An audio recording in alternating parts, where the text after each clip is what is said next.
Shirikisho la mpira wa miguu Tanzania TFF na kampuni ya Beta TQ wamesaini mkataba wa haki za data na digital zinazosaidia uhifadhi wa taarifa za soka nchini Tanzania.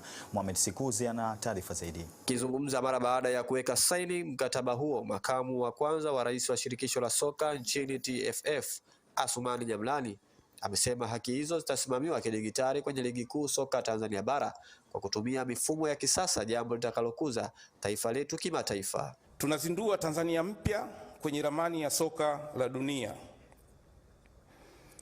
Leo tunasema data za TFF, data za ligi yetu sio gulio tena. Huu ni uchumi, hii ni biashara kubwa ambayo kwa miaka mingi imekuwa ikivunwa bila haki hizo kurudi kwa wavuja jasho. Kwa niaba ya TFF na kwa niaba ya rais wa TFF, nawashukuru tena Beta Tech kwa ubunifu huu mkubwa.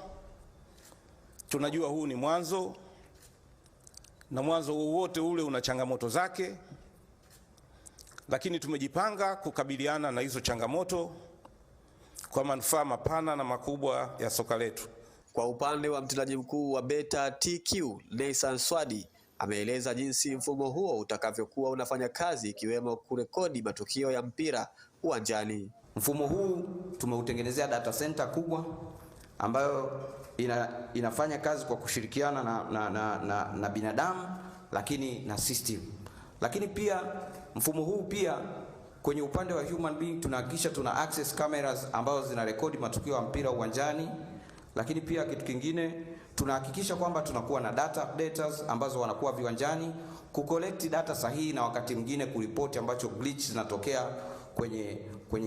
kwenye matangazo, au wakati mwingine network inakuwa imekata kwenye matangazo.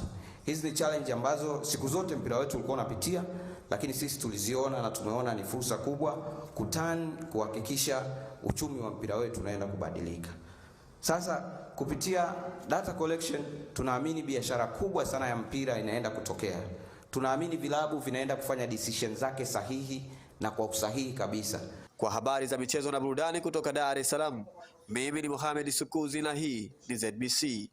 Hivi sasa tuelekee kisiwani Pemba ambapo